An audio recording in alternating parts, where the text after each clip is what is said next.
Great weekend. It's a terrific. His next number is called I Belong to the Blank Generation.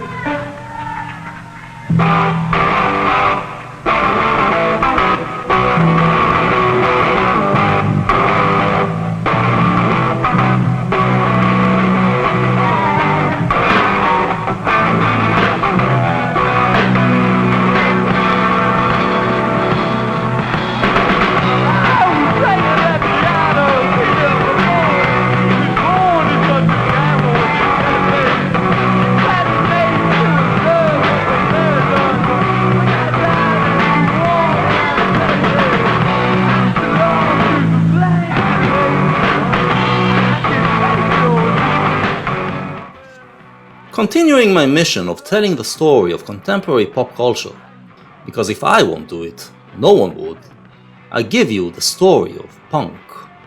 Yet another musical movement of the rock and roll period, the most prolific and interesting period in the history of music. You think you know what it's about? Well, I bet you thought the same about psychedelia and glam before you watched my series. So sit back and let me tell you a story. Interactive viewing is welcomed, but no spitting. I can take it or leave it each time. Well, I belong to the generation, but I can take it or leave it each time. Take it.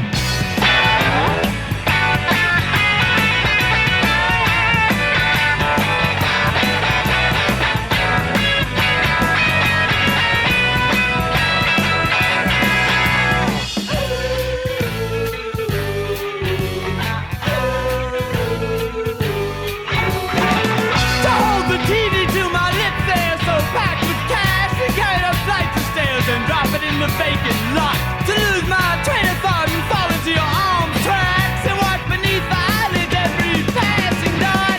I belong to the blank generation and I can take it or leave it each time. Well, I belong to the generation, but I can take it or leave it each time. I belong to the blank generation and I can take it or leave it each time. Well, I belong to the generation, but I can take it or leave it each time.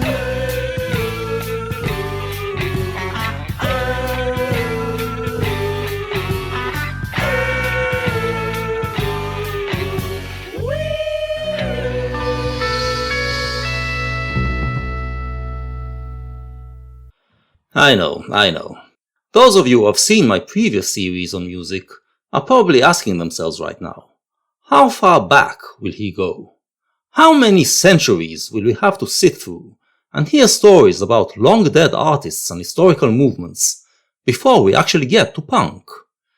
Well, good news. We are not going that far back. Our story begins in the middle of the 19th century, in Europe, specifically France. But first, let me set the stage by talking about the modern age. The modern age, as I and others define it, begins towards the end of the 18th century. It is marked by the belief in progress towards establishing an ideal human society. This progress takes place on the material plane, as we are creating the means for a happily prosperous society, but also on the spiritual plane, as the human spirit also needs to develop. The belief was that man is a being that matures through history, and once he will be fully mature, he will leave behind superstition, prejudices, and violent tendencies, and outgrow the atrocities he committed in his immature stages. When we say man, then, we are talking about a concept that encompasses all of humanity, that is seen as an organism that is growing through history and progressing towards perfecting itself. At present, however, man is still not fully mature, so every individual is imperfect and constitutes a different facet of the stage that man is in at the moment. If we all work together, we can complete man's growth. I divide the modern age into several periods. The first period, which I call the Romantic period, is when Europe rebelled against the old feudal and religious order to establish the modern order. This rebellion was driven, in spirit and in practice, mainly by the bourgeoisie, against the aristocracy and the clergy. This period lasts until around 1840, and it doesn't concern us here. The second period begins around 1830 and ends around 1875, and is what I call the novel period. In this period, the liberal order takes over Western Europe.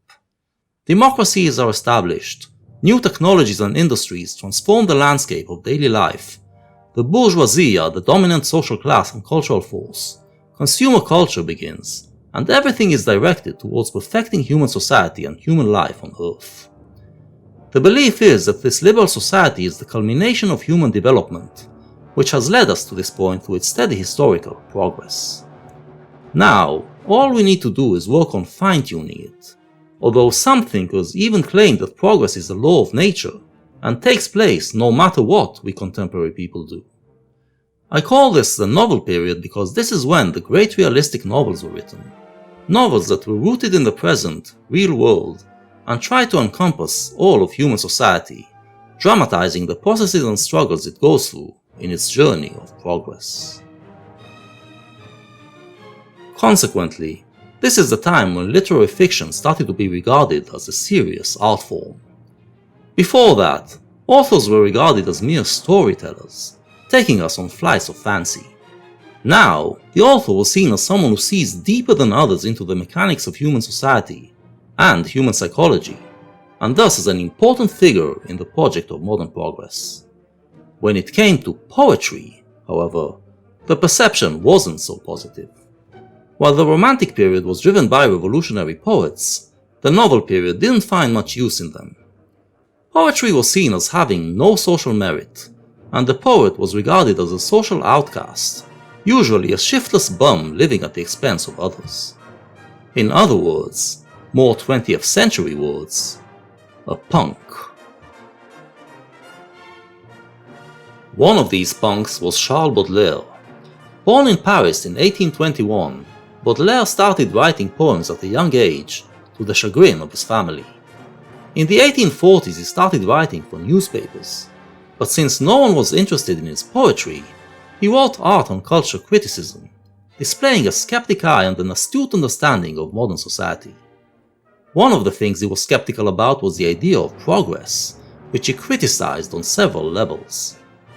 First, he lamented that the bourgeoisie are thinking in material and utilitarian terms, and are neglecting beauty and spirituality. Secondly, he claimed that the idea that progress is happening regardless of our individual actions leads to decay, since it drives people to neglect developing their individual spirits. Finally, he attacked the idea of progress itself. He agreed that progress is taking place within the material realm, the realm of science, but the idea that it is also happening in the spiritual realm, to him, was baseless and laughable. Humanity, said Baudelaire, does not progress in spirit, but rather goes through periods of rise and fall. The idea that heaven on earth can replace heaven in the afterlife, then, is ridiculous. And since the modern man was very skeptical of the idea of the afterlife, he is left adrift in the world, without the possibility of salvation. This is also the condition in which Baudelaire's poetry resides. His poetry is all contained in one book, titled The Fleurs du Mal, The Flowers of Evil. A lifelong endeavor, there were several editions, each seeing the addition of new poems. The most impactful edition, which earned him his notoriety, was published in 1857. The opening poem, titled To the Reader, sets the tone. La sottise, l'erreur, le péché, la lésine occupent nos esprits et travaillent nos corps, et nous alimentons nos aimables remords comme les mendiants nourrissent leur vermine. Nos péchés sont têtus, nos repentirs sont lâches, nous nous faisons payer grassement nos aveux, et nous rentrons gaiement dans le chemin bourbeux, croyant par de viles pleurs laver toutes nos tâches. Right away, we are stricken by the cynical, morbid tongue that Baudelaire uses. His poetry isn't that of lofty words and lavish tropes, but swims in the sewers of humanity's seedier sides. The human condition, as Baudelaire sees it, is that our spirit is possessed by many impulses, cravings, and weaknesses, which lead it to actions that destroy our vitality. We also have a conscience, but it doesn't prevent us from committing vices. Rather, we take pleasure in feeding our remorse with more vices. Sur l'oreiller du mal, c'est Satan trismégiste qui berce longuement notre esprit enchanté, et le riche métal de notre volonté est tout vaporisé par ce savant chimiste. C'est le diable qui tient les fils qui nous remuent. Aux objets répugnants, nous trouvons des appâts. Chaque jour vers l'enfer, nous descendons d'un pas, sans horreur, à travers des ténèbres qui puent. The idea of the devil for the 19th century enlightened man was a superstition that belonged in the past. But Baudelaire famously proclaimed that the finest trick of the devil is to persuade you that he does not exist. He wasn't necessarily thinking of the Christian devil, but of an evil that runs our lives, either our inner impulses or outside forces.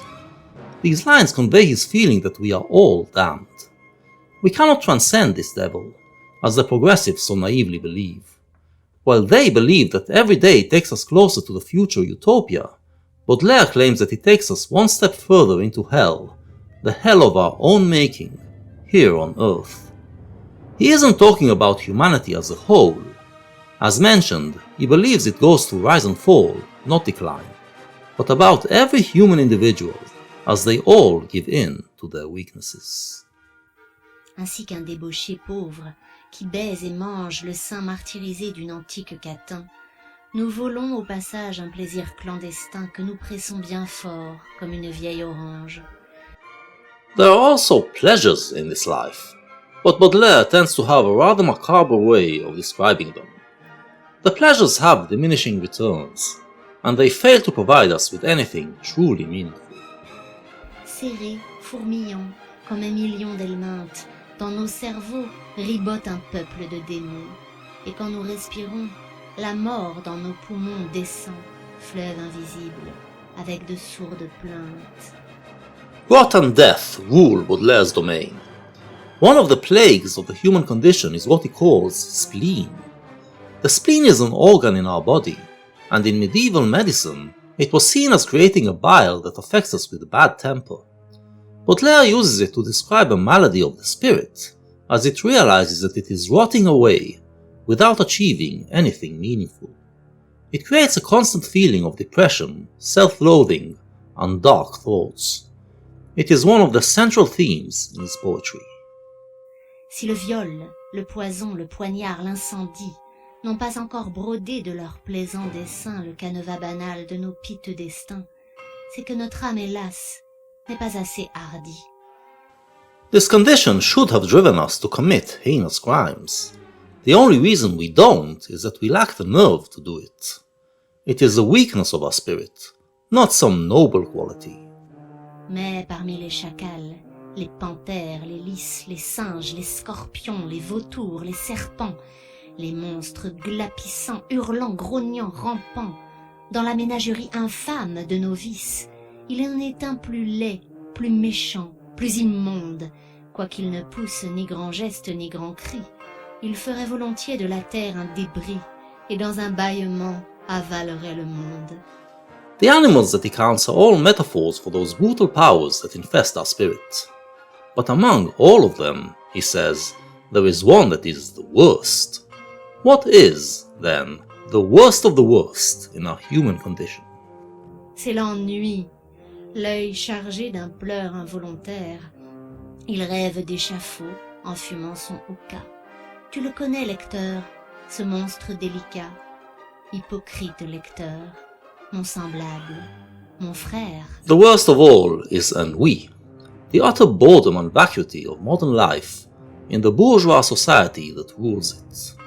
Ennui leaves us prey to all those other wild beasts of the spirit, who tear it up and leave it to decay slowly, until death. This is how Baudelaire sees modern life, and the last line suggests that we, the readers, feel the same way, and our optimism is just hypocrisy. Those were the years when the city of Paris was renovated, transformed into the metropolitan that we know today, becoming the capital of the modern world. It was a triumphal monument to the progress of man, the place in which his glorious future was to incubate. But the Flowers of Evil describe the dark side of this modernity, describe how the big city is twisting and corrupting the spirit of its dwellers. Within this existence, we are all looking for an ideal, but since we cannot reach heavenly ideals, we have to settle for what the earth has to offer. Some of these substitutes are portrayed as quite pleasurable: love, sex, drugs, games, but there is always a danger that they, too, might contribute to our damnation. Let's read another poem, titled The Metamorphoses of the Vampire. La femme cependant de sa bouche de fraise, en se tordant ainsi qu'un serpent sur la braise, et pétrissant ses seins sur le fer de son busc, laissait couler ses mots, tout imprégnés de musc. Moi, j'ai la lèvre humide, et je sais la science de perdre au fond d'un lit l'antique conscience. Je sèche tous les pleurs sur mes seins triomphants, et fais rire les vieux du rire des enfants. Je remplace, pour qui me voit nu et sans voile, la lune, le soleil, le ciel et les étoiles. This is a rather pleasant verse, in which he is making love to a sexy woman. Some of the poems in the Flowers of Evil are just that, portraying the pleasures of love, lust and passion. But some, like this one, don't stop there. Je suis, mon cher savant, si docte aux voluptés, lorsque j'étouffe un homme en mes bras redoutés, ou lorsque j'abandonne aux morsures mon buste, timide et libertine, et fragile et robuste, que sur ces matelas qui se pâment des mois, les anges impuissants se damneraient pour moi. Angels feature a lot in the Flowers of Evil, and they are used as a contrast to humans, who can never be pure like them. But here, the woman claims that her sexual powers can corrupt even the angels, and inflict our damnation upon them as well. Quand elle eut de mes os sucé toute la moelle et que languissamment je me tournai vers elle pour lui rendre un baiser d'amour, je ne vis plus qu'une outre aux flancs gluants, toute pleine de pu. After he orgasms, he turns to kiss the woman, but what looked like a beautiful creature just a moment ago, now looks like a hideous abomination.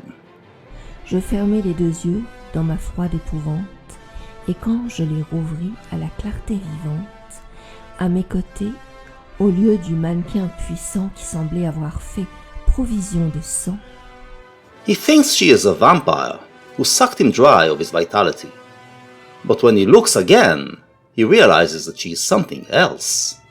tremblaient confusément des débris de squelettes, qui d'eux-mêmes rendaient le cri d'une girouette ou d'une enseigne au bout d'une tringle de fer que balance le vent pendant les nuits d'hiver. His lover turns out to be nothing but a skeleton, which suggests that what drained him out was his own actions. Again, we see that our nature is driving us to commit acts that bring nothing but decay and rot, and that every pleasure is but fleeting and has bad consequences. This poem was among the poems that got the book charged with indecency, and Baudelaire was forced, by the court, to remove them. It made him notorious, and most were disgusted by his poetry, but there was also a positive side to Baudelaire.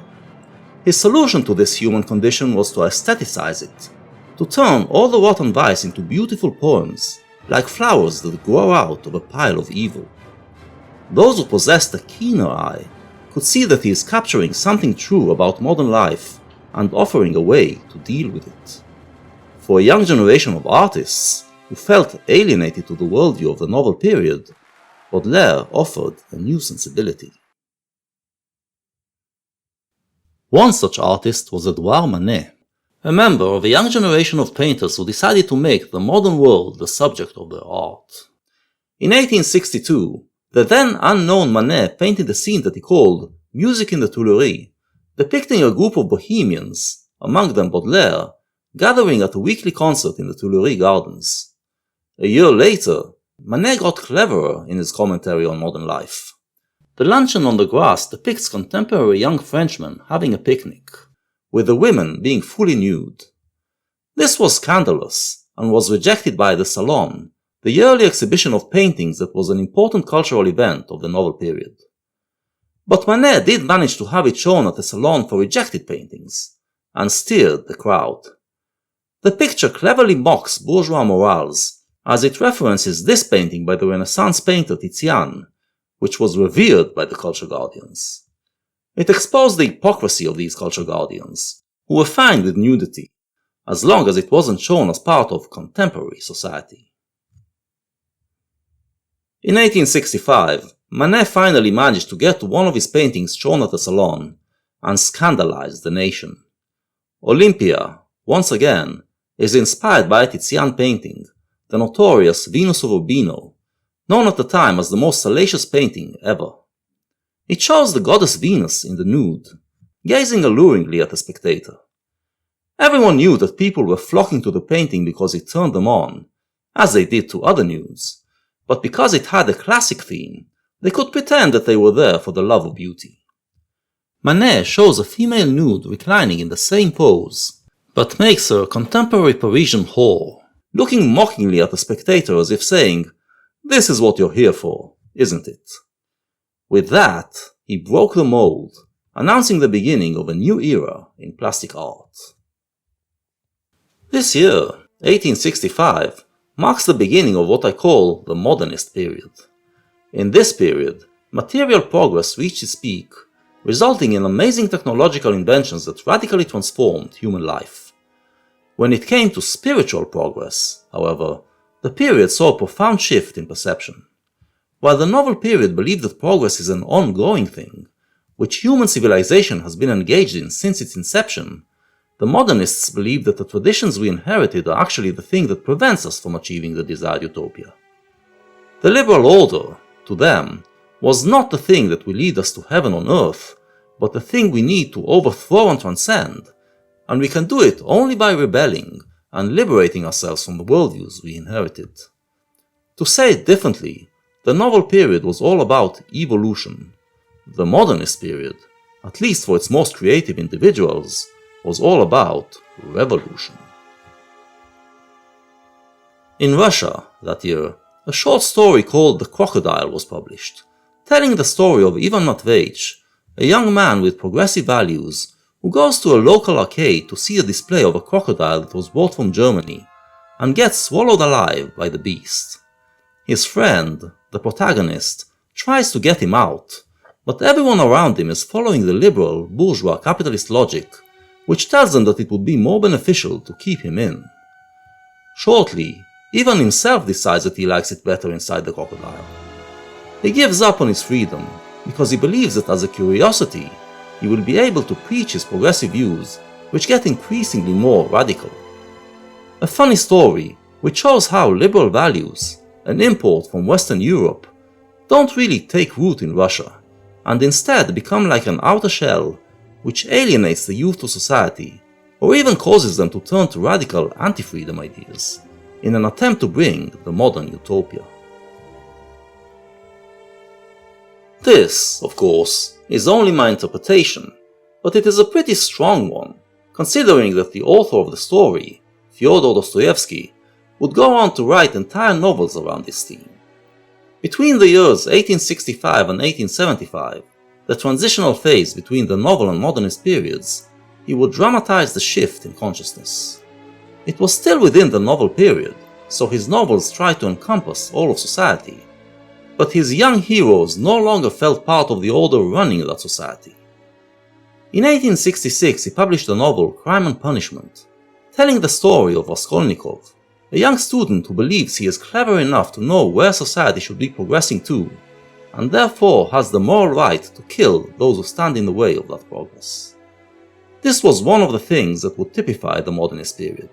Individuals who gave up on the belief that working together would bring progress, and instead believe that only the individual genius can transcend the bad traditions we are trapped in, and see the truth that will liberate us. In his 1871 novel Demons, Dostoevsky captured this shift best of all. The book begins by focusing on the generation of liberals who try to bring liberal and progressive values to Tsarist Russia and teach them to the young generation. To their dismay, however, they come to realize that the young students developed very different ideas about how to revolutionize Russian society. One of them believes that if he commits suicide, it will somehow shock society into bettering itself.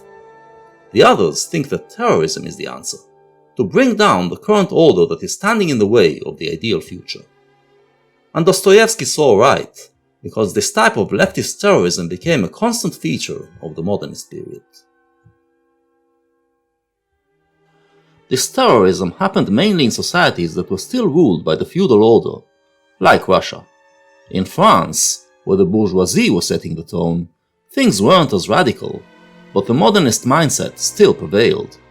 During the transitional phase, Manet led a new school of young painters who demonstrated a new style of painting called Impressionism. Unlike traditional painting, which did not just paint earthly scenes, but also tried to portray the divine order that is reflected through them, the Impressionists developed a style of quick painting that allowed them to just capture the moment, as it transpired before their eyes, without trying to suggest any metaphysical order behind it. This was the transitional period. After that, came painters who no longer felt that to be satisfactory. Paul Cézanne, in the late 1870s, broke away from Impressionism to paint in a style that no longer faithfully depicted the world, but his own vision. He could use wrong colors, wrong shapes, or wrong perspectives if he felt that it served the composition. This idea that painting should express the artist's personal vision dominated painting in the modernist period. The idea behind that was that not just the social order is preventing us from perfecting ourselves, but our senses are deceiving us as well. The mission of the modernist painter, then, was to penetrate the perceived world and strip anything that is superfluous, leaving only the essence of reality. It could be shapes, colors, perspectives, or ideas, and they were to be shown in their purity. In a way, it was a return to the classic way of painting, but while the latter was about reflecting the divine order, the former was about reflecting the essence of human reality, the essence that we should be building upon to create the ideal world. In poetry, 1865 saw the publication of an article by a young French poet named Paul Verlaine, in which he declared Charles Baudelaire the role model for modern poets. Among Baudelaire's virtues, he counts the fact that he created for beauty's sake, and not in the service of society. Yes, he writes, art is independent of morality, as of politics, as of philosophy, as of science, and the poet does not owe account to the moralist, to the tribune, to the philosopher or the scientist, any more than they owe it to him. Yes, the goal of poetry is the beautiful alone, the pure beautiful, without the alloy of useful, true, or just. What Verlaine expresses here is a call that became a motto for that generation: l'art pour l'art, art for art's sake. This is often portrayed by historians as the moment when art won autonomy, but it's not that artists before that did not create for the sake of creating beauty. It's that beauty was seen as connected to true and good, so the artists were seen as creating for their sake as well. In the modern age, the true and the good were linked to the idea of social progress, so beauty was also seen as working in the service of progress. But many artists of the modernist period no longer believed in progress, so they regarded the idea of progress as oppressive, the enemy of beauty. For them, art was the expression of their own personal vision.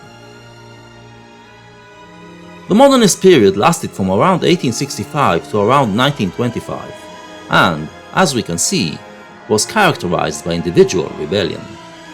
While society at large still believed in the idea of progress, an idea that throughout the period spread to the rest of Europe and destroyed the remnants of the feudal order, the rebels no longer believed in it. They believed that only individual geniuses, who can see the truth beyond the liberal lies, can offer liberation. These rebels either believed that through their actions they can bring utopia to the rest of society, or gave up on society altogether and sought personal salvation. An early, shocking expression of the latter approach, although it went under the radar at the time, was presented by Isidore Ducasse under his pseudonym Comte Lautréamont. In 1868 and 69, at the age of 22, he published a collection of poems called the Chants de Maldoror, the Songs of Maldoror, a collection so nasty that it has to be read to be believed. The hero is a young man named Maldoror, who tells his story through prose poems. In one of the earlier ones, he writes, J'ai vu, pendant toute ma vie, sans en excepter un seul, les hommes aux épaules étroites faire des actes stupides et nombreux, abrutir leurs semblables et pervertir les âmes par tous les moyens. Ils appellent les motifs de leurs actions la gloire. En voyant ces spectacles, j'ai voulu rire comme les autres, mais cela, étrange imitation, était impossible. J'ai pris un canif dont la lame avait un tranchant acéré, et je me suis fendu les chairs aux endroits où se réunissent les lèvres. Un instant, je crus mon but atteint. Je regardai dans un miroir cette bouche meurtrie par ma propre volonté. C'était une erreur. Le sang qui coulait avec abondance des deux blessures empêchait d'ailleurs de distinguer si c'était là vraiment le rire des autres. Mais, après quelques instants de comparaison, je vis bien que mon rire ne ressemblait pas à celui des humains, c'est-à-dire que je ne riais pas. Maldoror mutilates himself to appear as if he is smiling, because he wants to be happy like his fellow humans. But he can't be happy, seeing the senselessness and cruelty of man. This is the initial trigger for his rebellion, and he goes out to find answers. In one poem, he sings the praises of the ocean, which he sees as the place man came from. Most of the metaphors in the book are taken from the ocean, that is portrayed as representing the true nature of reality. He writes, Vieil océan, les différentes espèces de poissons que tu nourris n'ont pas juré fraternité entre elles. Chaque espèce vit de son côté. Les tempéraments et les conformations qui varient dans chacune d'elles expliquent, d'une manière satisfaisante, ce qui ne paraît d'abord qu'une anomalie. Il en est ainsi de l'homme, qui n'a pas les mêmes motifs d'excuse. Un morceau de terre est-il occupé par 30 millions d'êtres humains? Ceux-ci se croient obligés de ne pas se mêler de l'existence de leurs voisins, fixés comme des racines sur le morceau de terre qui suit. En descendant du grand au petit, chaque homme vit comme un sauvage dans sa tanière, et en sort rarement pour visiter son semblable, accroupi partiellement dans une autre tanière. La grande famille universelle des humains est une utopie digne de la logique la plus médiocre. En outre, du spectacle de des mamelles fécondes se dégage la notion d'ingratitude, car on pense aussitôt à ces parents nombreux, assez ingrats envers le Créateur, pour abandonner le fruit de leur misérable union. Je te salue, vieil océan. Again, we see the breakdown in the belief in the future utopia that happened at the end of the novel period. This idea of utopia, says Maldoror, goes against human nature, which is selfish, unjust, and cruel. What other options do we have, then? How can we achieve happiness? Well, many people reacted by returning to religion, and Maldoror does mention the Creator here. If man cannot be good, can he at least rely on the goodness of the Creator? Un jour donc, fatigué de talonner du pied le sentier abrupt du voyage terrestre, et de m'en aller, en chancelant comme un homme ivre à travers les catacombes obscures de la vie, je soulevai avec lenteur mes yeux splénétiques, cernés d'un grand cercle bleuâtre vers la concavité du firmament, et j'osai pénétrer, moi, si jeune, les mystères du ciel. Ne trouvant pas ce que je cherchais, je soulevai la paupière effarée plus haut encore, jusqu'à ce que j'aperçusse un trône formé d'excréments humains et d'or, sur lequel trônait avec un orgueil idiot le corps recouvert d'un linceul fait de draps non lavés d'hôpital, celui qui s'intitule lui-même le Créateur. Il tenait à la main le trône pourri d'un homme mort et le portait alternativement des yeux au nez et du nez à la bouche. Une fois à la bouche, on devine ce qu'il en faisait. Ses pieds plongeaient dans une vaste mare de sang en ébullition, à la surface duquel s'élevaient tout à coup, comme des ténias à travers le contenu d'un pot de chambre, 2 ou 3 têtes prudentes, qui s'abaissaient aussitôt avec la rapidité de la flèche. Un coup de pied, bien appliqué sur l'os du nez, était la récompense connue de la révolte au règlement, occasionnée par le besoin de respirer un autre milieu, car enfin ces hommes n'étaient pas des poissons. The Creator, he concludes, is actually the one responsible for the condition of man, for he is a cruel and unjust creator. Realizing that, Maldoror declares war on his creation, breaking every rule made by God and man, performing sickeningly creative acts of cruelty, mainly against the innocent and helpless. In one of the more pleasant moments, he is standing on a beach and watching a ship being wrecked by storm, and instead of calling for help, he revels in the misfortune and suffering of those on board. He even gets his gun and shoots at anyone swimming to shore, to ensure there will be no survivors. He then watches with ecstasy as a group of sharks attacks the swimmers, and notices that one female shark is more vicious than the rest. Realizing that he finally found his soulmate, someone as perfectly cruel as himself, he proceeds to kill the other sharks, and then swims towards her. The feeling turns out to be mutual, and they engage in a long sex act. It is the most romantic part of the book. Le Chant de Maldoror was not widely read at the time, and Ducasse died during the 1870 siege of Paris, at the age of 24.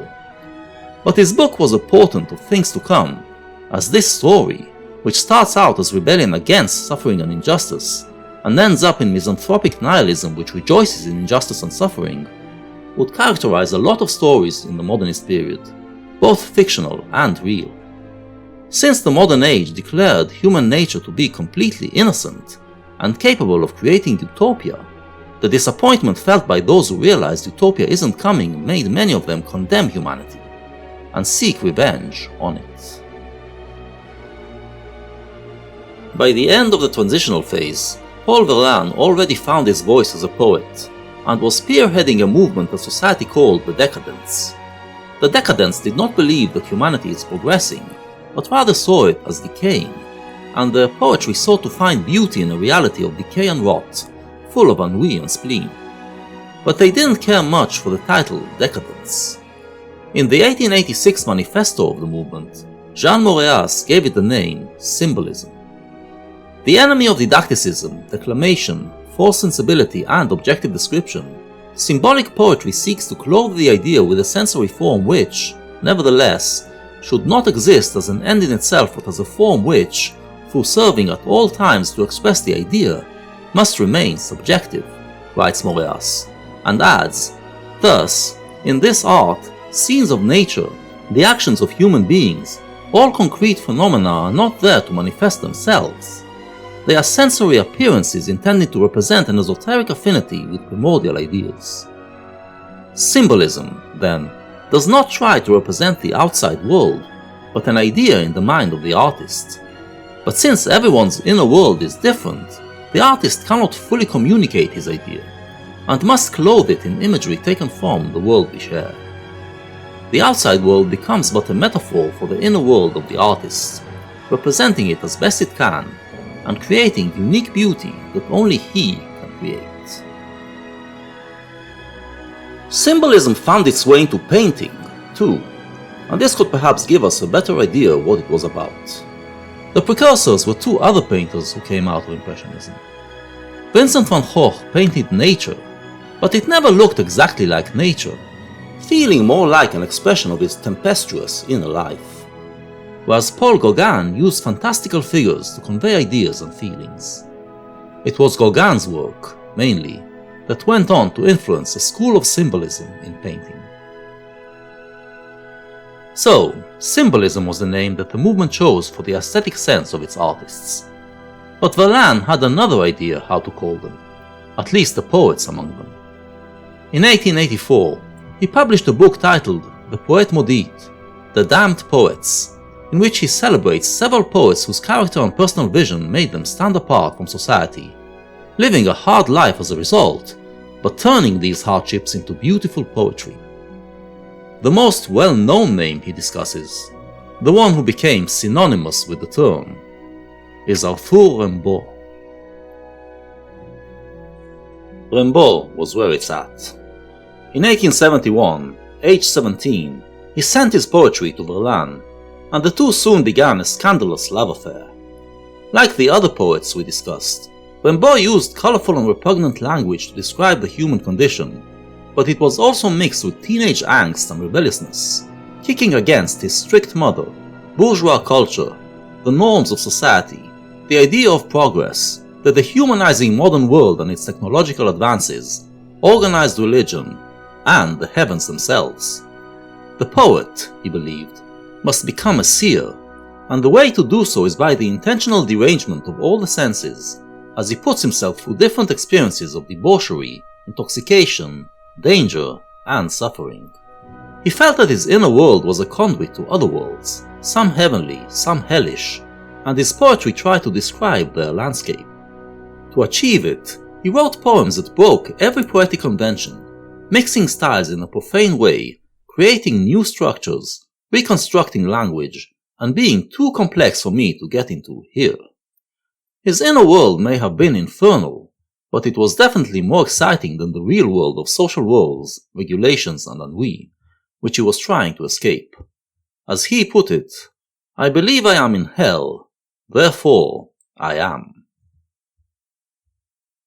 Rimbaud shone brightly for a few years, but then he lost the passion for poetry. It became an old thing that didn't excite him anymore.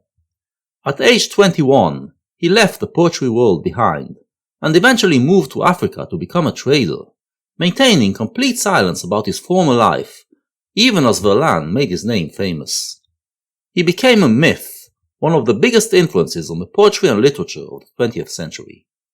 And for the pop culture of that century, he became a symbol of a teenage rebel who burns brightly by his own truth, refusing to compromise and conform to society's norms, because that's the only way to be. Between 1915 and 1965, the modern age experienced its blood-drenched downfall. I call it the late modernist period.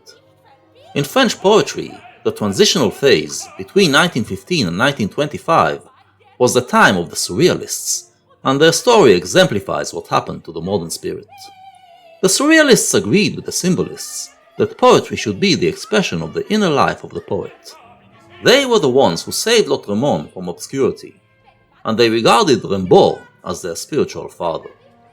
The difference was that the Surrealists read the new ideas of Freud, and believed that our inner life comes from the subconscious, and can be accessed through dreams. They wanted to blend reality with the dream world, and thus create a heightened reality that will save us from the ennui of modern life. But this led to another shift. While the Symbolists believe that our inner world is ours alone, closed to others, psychoanalysis regarded the subconscious, in some aspects, as universal. Eventually, this led the Surrealists to switch from individualism to collectivism, from rebellion to revolution. In 1925, the heads of the movement joined the Communist Party, manifesting the end of the modernist period. This story typifies the late modernist period. In the modernist period, it was individuals who rebelled against the liberal order, trying to achieve a more total way of life. In the late modernist period, it was movements, which sought a revolution that will overthrow the liberal order, in favor of a more total order. The transitional phase saw the rise of the totalitarian regimes in Europe, and they would cast their shadow over the entire period.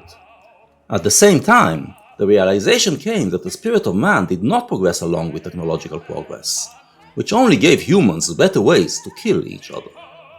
Artists found themselves stuck between two options: either to create anti-art, which dramatized the crisis of the European spirit, or subordinate their art to totalitarian politics, in a naive belief it would lead to a better world.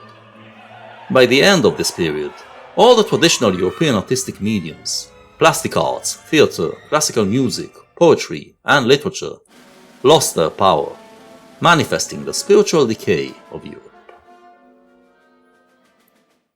Fortunately, there was an alternative. 1915 is also the beginning of what I call the pop age, in which the American spirit, vital and abundant, takes over. This period, 1915 to 1965, is a transitional phase between the modern and pop ages. Within the modern frame, I call it the late modernist period. Within the pop frame, I call it the Hollywood period. This period was dominated by new mediums: syndicated radio, recorded music, cinema, pulp fiction, and comic books, and its consciousness was determined mainly by Hollywood movies and jazz music. Pop consciousness does not strive for an ideal society in the future, but asks how to make the most out of the here and now, with all the options that modern technological progress offers. Jazz regards every moment as unique, and jazz musicians wanted every performance of a piece to be different, to capture the best of the moment it is performed in. With radio, this unique performance could be heard by people all over the land, and recording technology ensured that it could be experienced again. Hollywood cinema was the medium that brought it all together, representing the new spirits.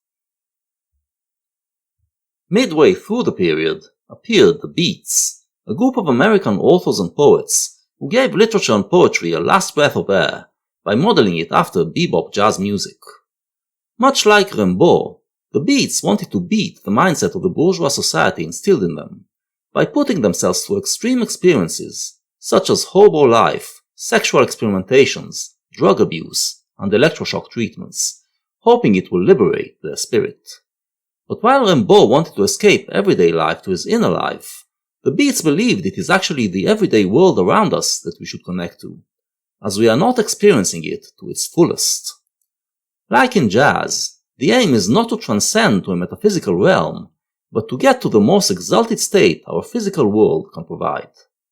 And unlike the symbolists, who believed everyone's inner world is separate, or the surrealists, who believed in a collective subconscious, the Beats believe that we are like a jazz jam session, where everyone is a unique individual, but there are also some shared traits that allow each individual to express themselves and still groove together with the others. By the late 1950s, the Beats became popular among American youngsters, inspiring the rise of a new bohemian subculture known as beatniks. American society regarded them as shiftless bums who waste their life in idle drug smoking and listening to jazz instead of doing something productive. But there were other voices. In 1959, singer and comedian Bob McFadden, best known for doing voiceover for animated characters, released a novelty record about the phenomenon. One side is called The Mummy, and it tells of a mummy that comes back to life because it wants to buy a copy of some other contemporary novelty pop record. It walks up to people and asks them for help, but they all flee from it in horror, until it runs into a beatnik.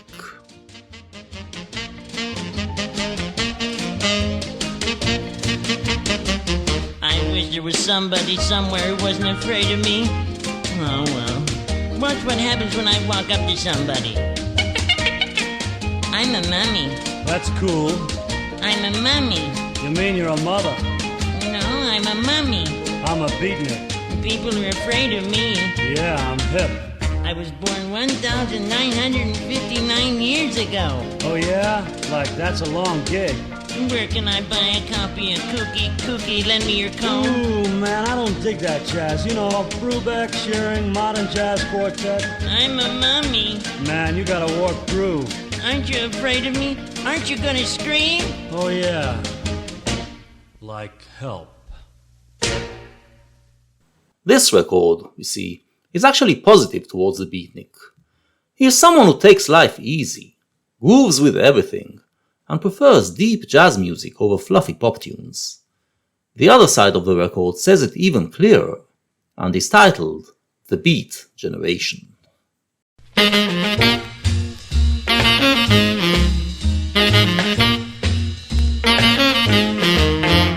Some people like to rock, some people like to roll, but me, I like to sit around to satisfy my soul. I like my women short, I like my women tall, and that's about the only thing I really dig at all. Well, man, well. I belong to the B generation. I don't let anything trouble my mind. I belong to the B generation, and everything's going just fine. Weirdsville, yeah. I once knew a man who worked from 9 to 5 just to pay his monthly bills was why he stayed alive. So keep your country cottage, your house and lawn so green. I just want a one-room pad where I can make the scene. So out of sin. I belong to the B generation. I don't let anything... The beatnik, then, rebels against the life of working hard to achieve material stability, seeing it as working your life away instead of enjoying it.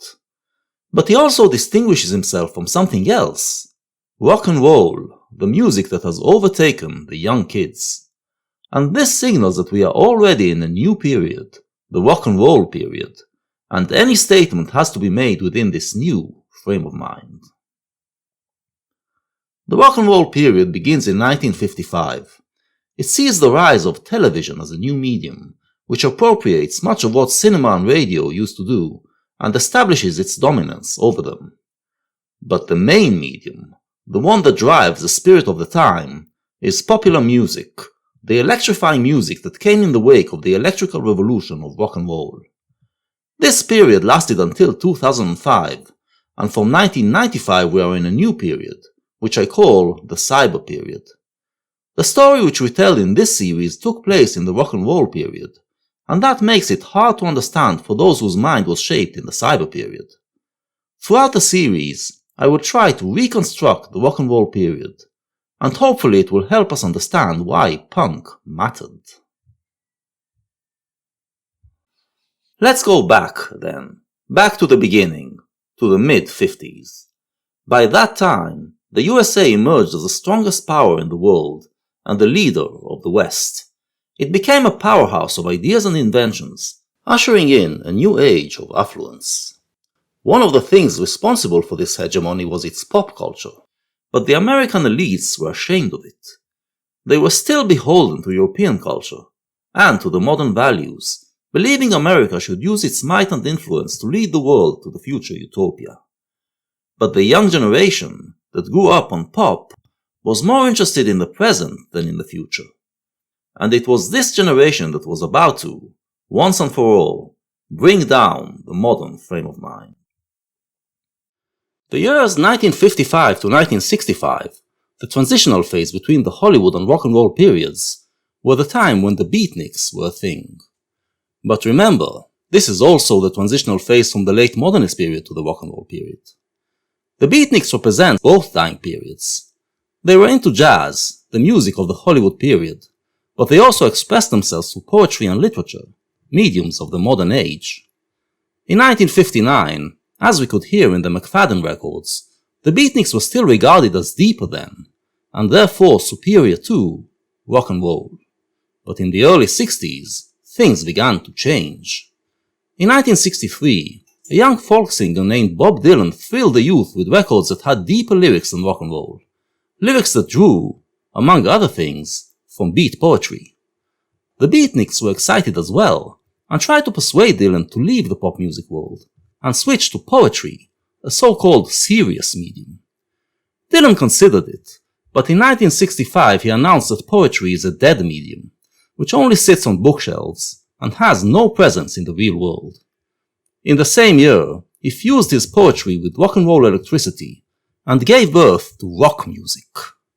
From here on, most aspiring young poets knew that if they wanted their poetry to be heard, they'd better express it through rock. In 1962, a young beatnik named Ken Kesey published his debut novel, One Flew Over the Cuckoo's Nest, and was immediately lionized as a new exciting talent. The world of literature awaited his next book, but in 1965, Kesey announced that literature is dead, and instead he is going to focus on movies and music. Driven by the wonders of a new drug, LSD, Kesey threw acid parties that were accompanied by a band playing acid rock, a style of improvisational bebop jazz played with electric rock instruments. This gave birth to the psychedelic movement, and the beatniks were usurped by the hippies, who formed bands that played acid rock and wrote songs that combined beat poetry with rock and roll lyricism. Dylan and Kesey both saw truly. 1965 was the year when literature and poetry ceased being mediums that matter, and jazz was usurped by rock. It was the end of the Hollywood period in pop, and the end of the modern age. The rock and roll period brought the idea of transcendence into pop. Transcendental experiences were always seen as the result of connecting to realms that are beyond our earthly, physical existence, and since pop culture was all about everyday life, it gave up on those realms, and thus, initially, gave up on transcendence. The rock and roll period comes with the realization that transcendental experiences are simply part of human psychology, and thus can be part of everyday life. The beat poets already understood it, but the Big Bang of 1955, when rock and roll music swept America, made it the basis of a new consciousness. Rock and roll was an eruption, full of energy and excitement, that expressed the consciousness of a generation that was no longer enamored by the thought of creating an ideal future, and wanted to break out of it and achieve ecstasy in the here and now. Rock and roll was the sound of that breakout, and with it, the youth transcended their previous reality, thus achieving a transcendental experience. And the sound spoke to youth all over the modern world, who all felt that experience. Driven by rock and roll records, the youth created its own culture, finding more and more ways to achieve thrills. Once this new reality took hold, however, rock and roll lost its transcendental quality, and by the end of the 50s, it seemed to be dead. The memory, however, lingered on, and for the next 50 years, it would erupt again and again as the youth found new musical experiences that brought transcendence. In the early 60s, the British youth figured out new ways to do rock and roll, and brought it back to life.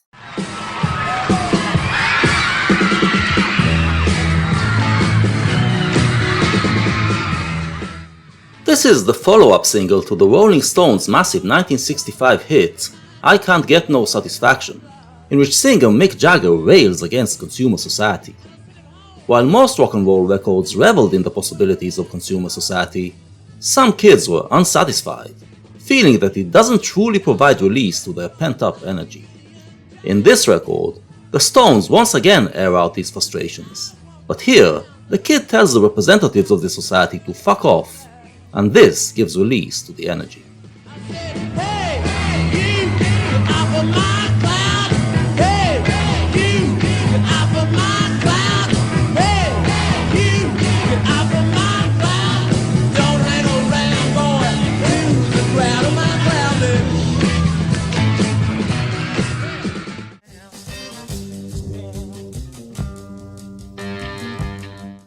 By that time, the mid-60s, the takeover of the rock and roll period was complete, and the British rockers were dedicated to their craft, some becoming masters of their instruments. One of these masters was Jeff Beck, the Yardbirds' lead guitarist, who was known for his virtuosity in producing novel sounds out of his electric machine. Here he is showing off, which fits quite well with this song of male prowess.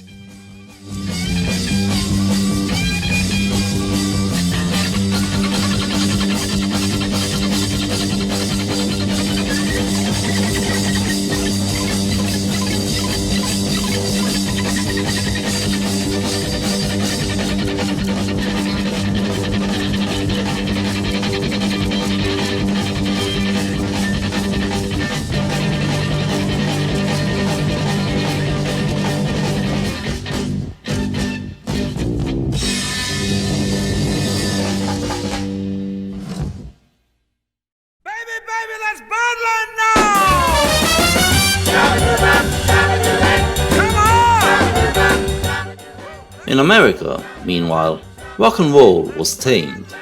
The pop industry took over, producing clever records aimed at youth, but lacking the raw, explosive energy of true rock and roll. In the early 60s, American rock and roll focused mainly on dance crazes. It started with The Twist, a record that Chubby Checker released in 1960 and became a national dance craze. After that, everyone tried to create the next craze. Here is Chubby Checker again, doing Birdland, a dance that took its name from the legendary New York Jazz Club, a favorite beatnik hangout in the 50s.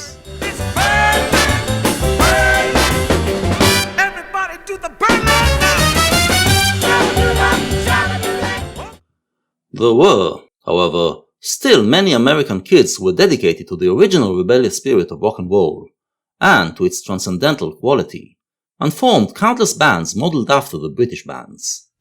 The result was music that wasn't really rooted in anything. Original rock and roll was made by white boys appropriating the style of black rhythm and blues singers. The Yardbirds' I'm a Man, for instance, was a cover of a Bo Diddley tune. But these American bands tried to imitate the Brits, and the result was twice removed from rhythm and blues, a piece of white noise for white kids. Not surprisingly, almost none of these bands found success, but occasionally they would produce a real gem. Here is one of the best. I feel depressed, I feel so bad, 'cause you're the best girl that I've ever had. I can't get your love, I can't get attraction. Oh, little girl, psychotic reaction. And it feels like this.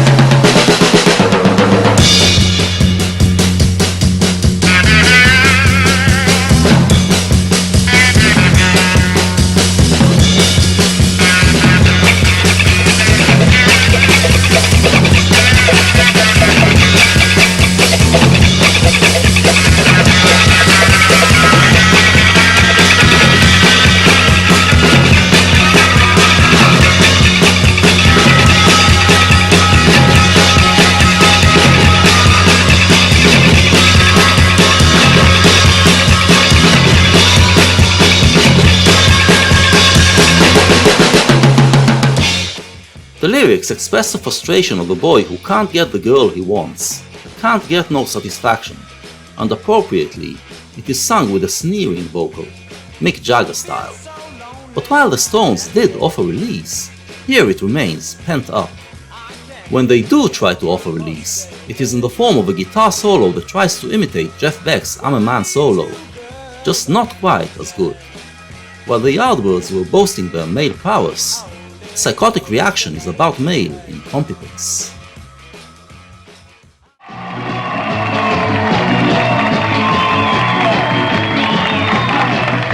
You're pushing too hard, you're pushing on me. You're pushing too hard on what you want me to be. You're pushing too hard about the things you say. You're pushing too hard every night and day. You're pushing too hard on me.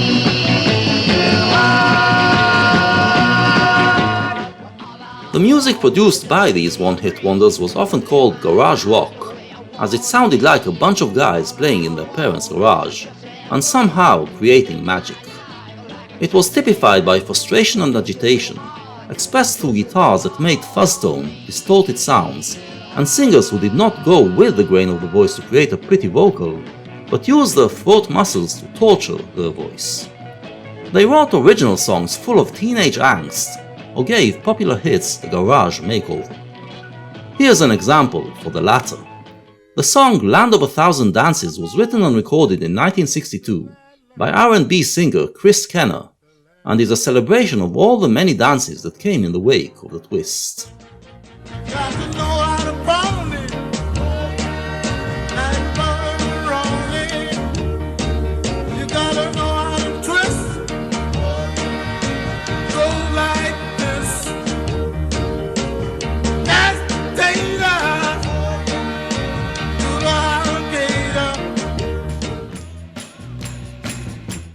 But here is Cannibal and the Headhunters, with their only hit, giving it a cacophonic treatment carried by enthusiasm more than talent, and producing a great garage record.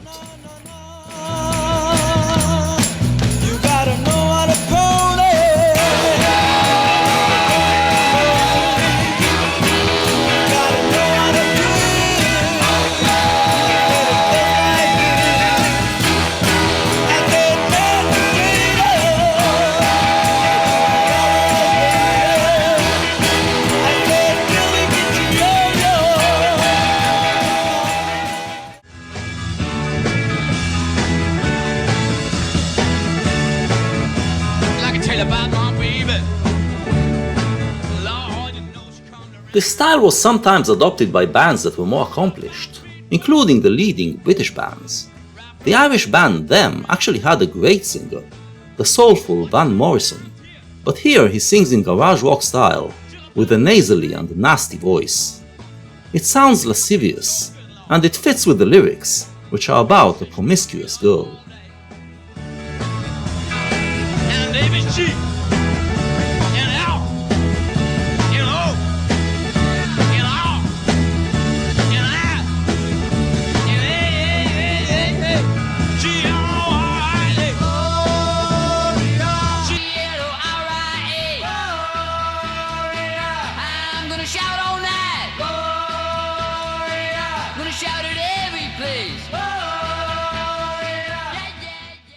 Gloria became one of the favorite songs to cover by the American garage bands. The usual frustration is slowly turning into ecstasy, as the singer finally found a slutty girl who agreed to come to his room at midnight, and he describes every step of how she gets closer and closer to his door, until he calls out her name, spelling every letter, and the band erupts in celebration as she finally comes. I want to tell you, she made me feel alright. Comes walking down my street. Why don't you come up to my house? Knock upon my door. And then you call out my name. That made me feel alright. G-L-O-R-I-A. G-L-O-R-I-A.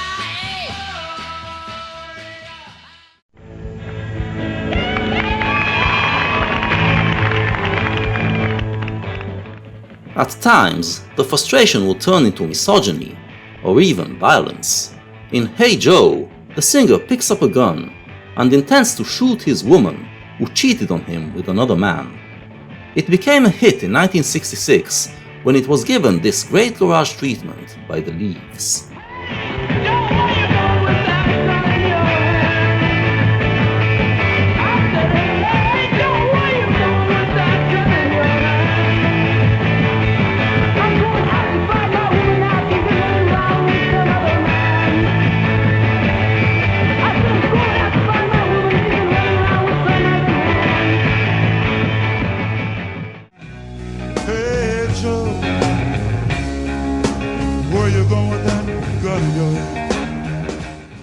A few months later, a newcomer from Seattle named Jimi Hendrix scored his first big hit with his cover of the song, on his way to become a rock legend. In the credits, he lists the lyrics as traditional, even though the song was written earlier that decade.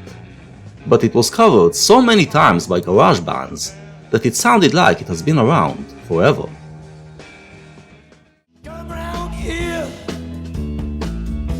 The head to the ground. Come round here at just about midnight. You make me feel so good. Make me feel alright. In the mid-60s, then, American rock and roll was subordinate to the British sound. Even Hendrix had to migrate to Britain to find fame. But Hendrix also signaled the arrival of a new wave of American bands, who could rival and even surpass their British counterparts. These bands started out by performing the same garage numbers, but then began to weave new ideas into them. We hear one of these bands, The Doors, performing Gloria. But singer Jim Morrison doesn't sound like some virgin who is finally about to score. He turns the song into a long seduction scene, by an experienced man. And the Doors do not sound like a garage band, but like a bunch of highly accomplished musicians. How old are you? Where'd you go to school? Uh-huh, yeah, uh-huh, yeah, oh, yeah, oh, yeah, oh, Well, now that we know each other a little bit better, why don't you come over here?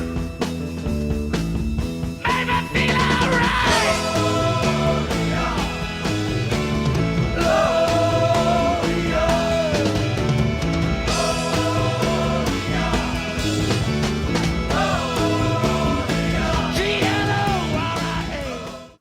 The Doors belong to a new generation of rock musicians who saw themselves as artists.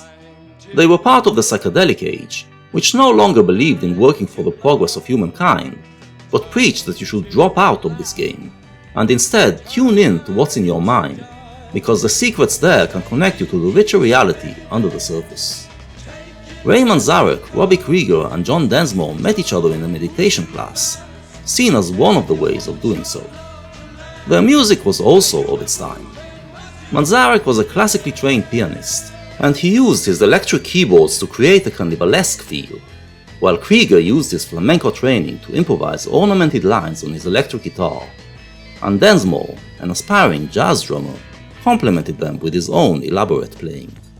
The result was quite psychedelic, and some of their records were in the spirit of psychedelia. This one, for instance, is about grooving along to the rhythms of the universe, which is what the hippies were preaching. Take it easy, baby. Take it as it comes. Don't move too fast. And you want your love to last. But Jim Morrison was something else. Highly intelligent, well-read, he was inspired in his teen years by beat poetry, but then dug deeper and found the French symbolists.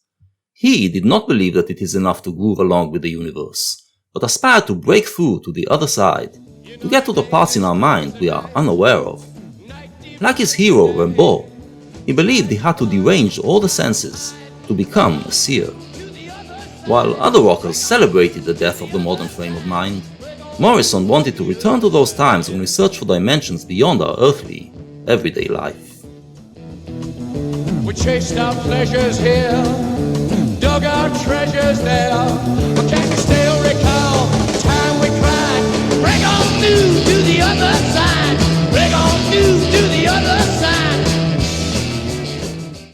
The Doors hail from California, and in 1966 they became the house band in a Los Angeles club called Whiskey A Go-Go. There, Morrison started to develop his persona. Constantly high on alcohol and drugs, and letting himself loose on stage to see what would happen, he rapidly became famous in the city for being this wild sexual fiend that you must check out. The Doors played covers of garage numbers, along with some original compositions that were usually just regular love songs.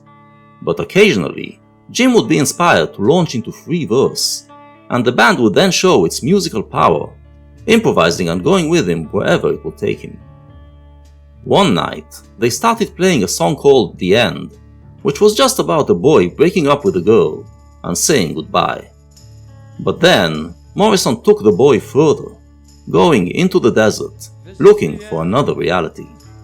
It lasted for about 10 minutes and climaxed with the boy performing an Oedipal ritual, killing his father and fucking his mother, to achieve full release from any human conventions and bonds.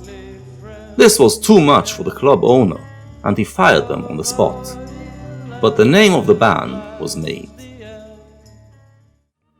In early 1967 came their debut album, simply titled The Doors, and it was a showcase for what made them special. Besides the unique sound, there are also the lyrics, which blend 60s talk with influences of literature, poetry, and theatre. They show a wish to escape everyday bourgeois life, to a life that is lived on a more intense, exciting, and fantastic plane. This is in line with other contemporary rock bands, but in some tracks we go beyond, as Morrison takes us to the edge of our conscious mind, and then tries to go over this edge, to find out what realms can be found there. Realms of boundless realms of life. Some are born to sweet delight. Some are born to sweet delight. Some are born to the endless night. End of the night. End of the night. The album was a massive hit, and the Doors became the hottest band in America. In late '67 came their second album, Strange Days, and offered more of the same. But here the mood is darker, as we deal with the consequences of living this life on the edge. Some tracks express alienation, as if the singer is now trapped in that place on the other side, from where our world looks strange and incomprehensible. When you're strange, faces come out of the rain. When you're strange, no one remembers your name. When you're strange, when you're strange, when you're strange. Going down. When the still sea comes. We also get a first stab at spoken verse here, in the track Horse Latitude. As the band offers some musique concrète, Morrison tells a story of a ship caught in a storm and having to jettison its cargo, consisting of live horses. As he describes the agony of the drowning horses, we hear echoes of Lautréamont.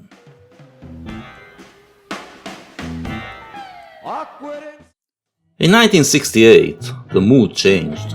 While most youngsters were already in the pop mindset, many university students were still stuck in the modernist mentality, and understood the rebellious spirit of the 60s as a call to revolution. It led to a violent year, which was the prelude to a decade of terrorism, carried out by youngsters whose logic was exactly the same as Dostoevsky's heroes, except they were beating a dead horse, hopelessly out of touch with the spirit of the time. They did, however, infuse the year with revolutionary vibes, and rock music, the voice of youth culture, became political. Most rock bands frowned at this and mocked the idea of revolution. But the Doors, again, were different. Morrison did not believe in political revolution, but he did want to revolutionize our mind, to take us to the other side. The Doors' third album, Waiting for the Sun, was released that year, offering a blend of symbolist imagery and revolutionary talk. In their live performances, Morrison tried to provoke the crowd to break their mental chains. The Doors concerts became a dangerous event, which sometimes turned into a riot and got Morrison in trouble with the law. But Morrison realized that he is not getting to his crowd. He wanted to take them out of their mental prison, but they just saw him as a freak show. He didn't want to be a rock star. He wanted to be a damned poet, who sacrifices himself on the altar of breaking to the other side, opening the doors for the rest of us.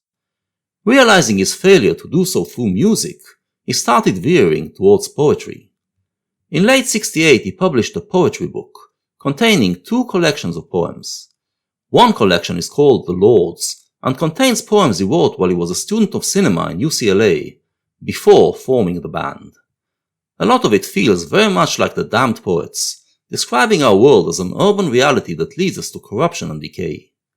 Our lives, however, are not ruled by the devil, as Baudelaire mused, but by the Lords, a group of powerful people who are secretly directing things.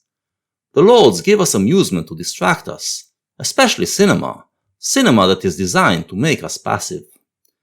It has turned us all into either actors or voyeurs, not living a self-driven life, as we should, but living it for the entertainment of others, or vicariously through others.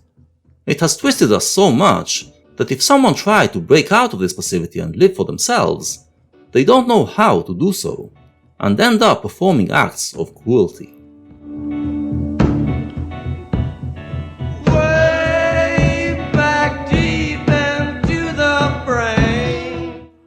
But there is a way to fight back. First, there is the inner world, which the Lords cannot penetrate. you can develop your spirit in the inner realm. Then, there is also a way to break out, and that is to hold the camera. A true movie maker is someone who rearranges the reality we are made to believe in, and presents compositions that show a truth. Morrison, then, always wanted to liberate the minds of people, and initially regarded cinema as the medium to achieve it. Once he became a rocker, he still had the same vision, but now was doing it with music. The second collection is titled New Creatures and contains more recent poems. In it, Morrison expands on what the modern urban world does to us, and shows the people being twisted into anthropomorphic animals or monsters. This can also be found in Celebration of the Lizard, a long poem that the Doors turned into a 17-minute piece they performed in concerts. Once again, we find ourselves in an urban setting that is turning humans into beasts, and Morrison runs from it into his inner world, where he discovers an entire kingdom. He spends most of the poem trying to escape the modern world, but in the process, he finds within him new powers, and eventually returns as the Lizard King, an omnipotent creature ready to take over. This was the difference between Morrison and the 19th century damned poets. While they remained in damnation, he had the enormous might of a rock band behind him, magnified by the ability to use electronic media to project himself to the world. This gave him the feeling that he could make a change, a feeling that permeated youth culture at the time. Wait! There's been a slaughter here!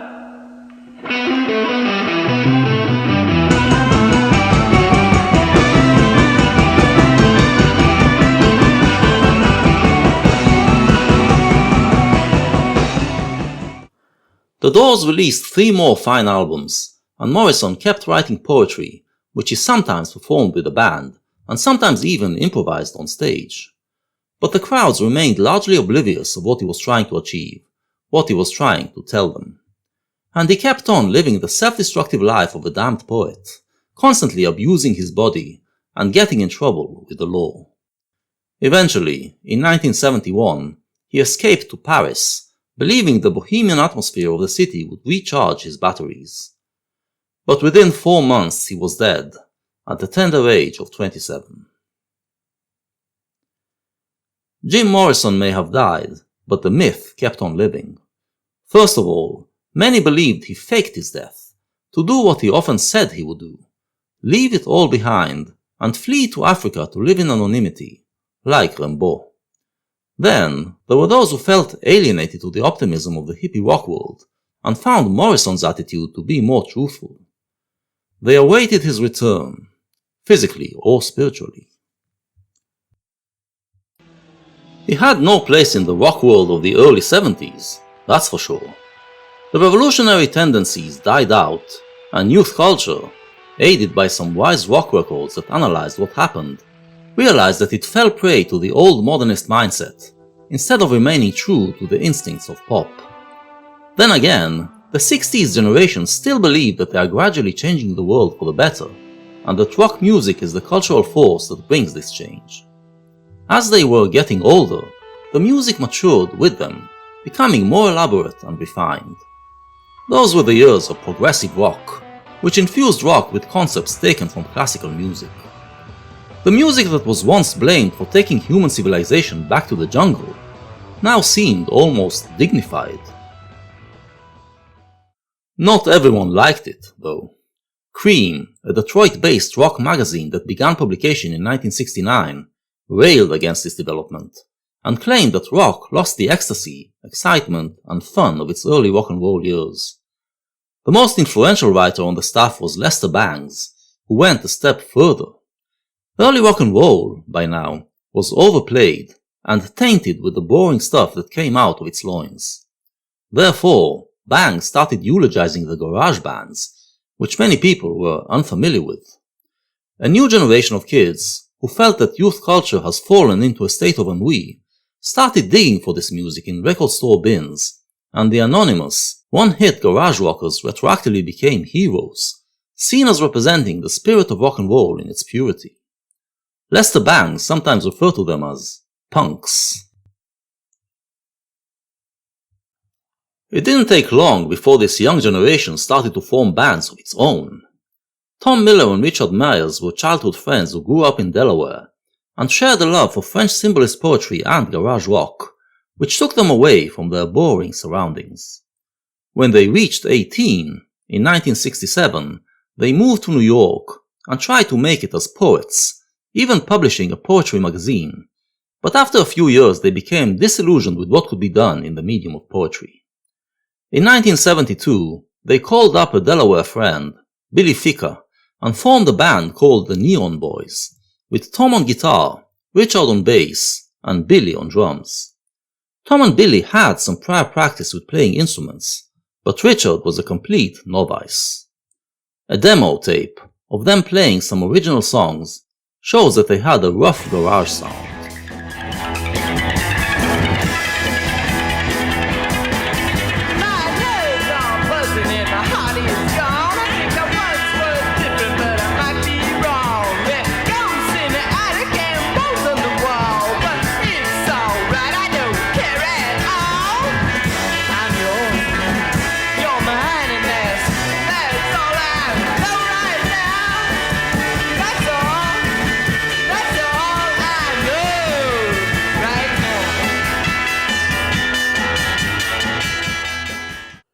Alas, no one was impressed.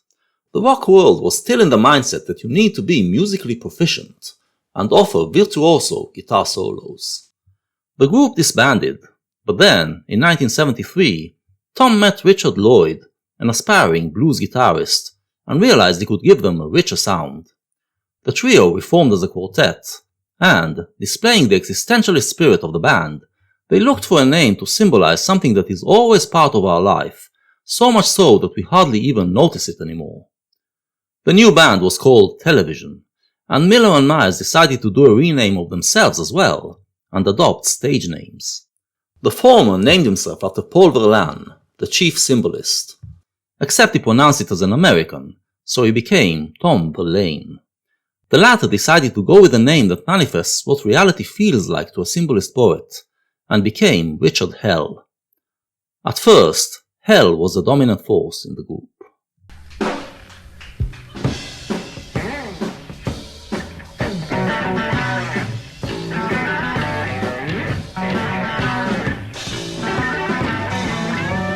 I was saying, let me out of here before we're even born is such a gamble when they get a face. It's fascinating to observe what the mayor does. And when I died into the wall, I celebrate. I belong to the blank generation. I can take it or leave it this time. Well, I belong to the generation. I can take it or leave it this time. Blank Generation, a Richard Hell composition, is based on Bob McFadden's Beat Generation, but while McFadden took a cultural phenomenon and turned it into a light joke, Hell wanted to retaliate by taking culture back into the hands of the poets. The opening lines show that he regards rebellion, wanting something else, to be the ontological state of humans, or at least of himself, and it leads to the chorus, in which he announces his complete freedom to define himself as he wishes. With the death of the modern age, the death of the idea of creating the ideal man, we are left in a world in which we don't know who we are, and need to construct ourselves. In the first punk anthem, Television call on the youth to reject any outside definitions, and take charge of their identity.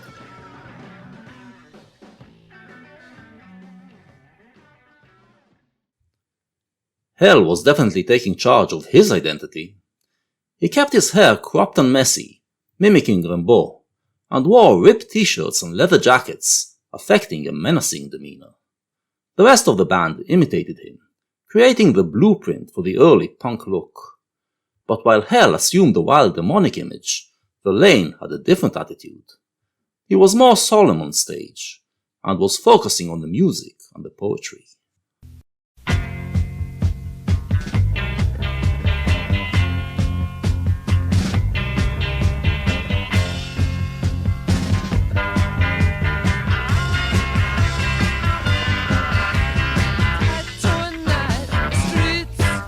So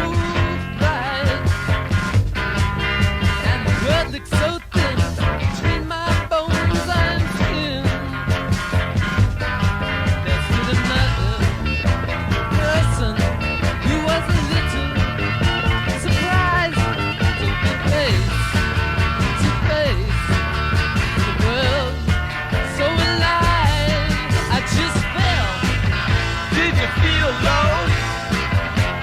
No. Huh? I fell right into the arms of Venus de Milo. Verlaine describes that special moment when suddenly everything clicks and the world around you looks beautiful. It's so uncommon to him that he feels like he has become another person. In these moments, you feel like you have fallen into the arms of Venus, the goddess of beauty. Except that here, it isn't Venus but Venus de Milo, who doesn't have arms. Verlaine's irony suggests that he doesn't believe, like the Romantic poets did, and even Jim Morrison still did, that such moments connect us to something beyond our world, but rather that they are just temporary psychological states.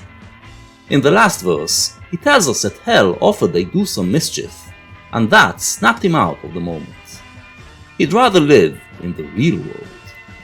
Suddenly, my eyes went so soft and shaky, and I knew there was pain, but pain is not aching. Then Richie said, "Why don't we dress up like cops, man? Think of what we could do with something, oh something." It just said, "Stop." I fell. Did you feel low? No. Huh? I stood up, walked out in the arms of Venus de Milo. Whoa, whoa, whoa. It is typical of Verlaine's poetry. He describes life as hard, but containing magical moments. There is always the temptation to follow the magic to the end, to leave this harsh world behind. But in the battle between the kiss of death and the embrace of life, he always ends up choosing life. This approach was different from Hell's, and the tension between them gave television its power. They still needed a venue to play in, though. The leading New York clubs would book only bands that had a record contract. Salvation came in the form of a small club on Bowery Street, in downtown Manhattan, opened in December 1973. The owner, Hilly Crystal, believed that rock has run its course, so he named the place Country, Bluegrass, Blues, and other music for uplifting gormandizers, abbreviated as CBGB and OMFUG, or just CBGBs for short. The idea was to offer poetry readings, with these older music styles serving as a musical background. Television assured him that they do poetry along with music, so he booked them for a performance in March '74. As they started playing, he realized that they weren't what his club was advertising, but also that the crowd liked them. Partly because they invited all their friends to be in the audience, but also because the atmosphere was changing.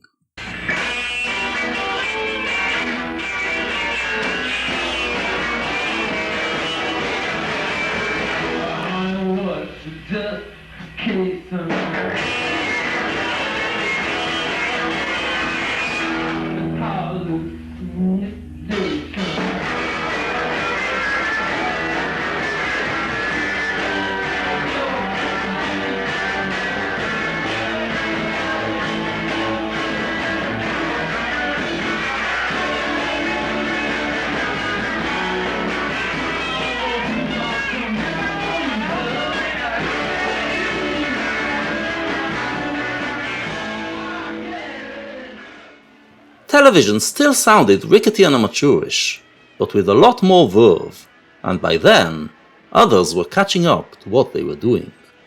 As the long, belabored pieces of progressive rock were taking over the rock world, many yearned to return to those short, sharp 3-minute shocks to the system. And the collapse of the modern idea of progress was also beginning to enter people's minds, creating a state of mind ready to absorb lyrics based on the French damned poets.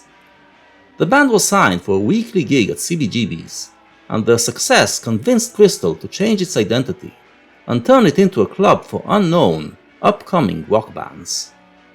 A review in Soho Weekly News delightfully proclaimed that the great thing about this band is that they have absolutely no musical or socially redeeming characteristics, and they know it.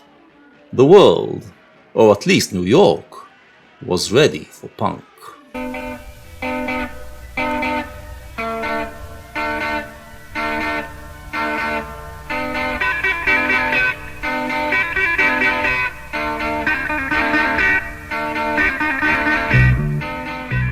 Verlaine, however, was not content. The more serious he got about his music, the more he moved away from garage aesthetics. The songs became longer, the lyrics deeper, the playing more dexterous. He wanted to be more like The Doors, fusing poetry with musical improvisations. In this early demo of Marquee Moon, we can already hear those unique guitar lines which would become the band's trademark.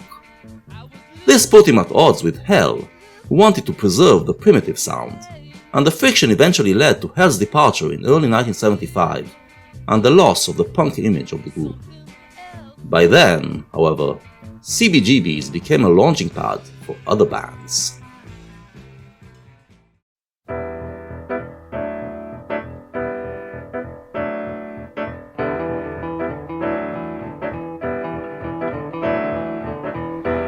And time to pay off. I get this job in a piss factory inspecting pipe.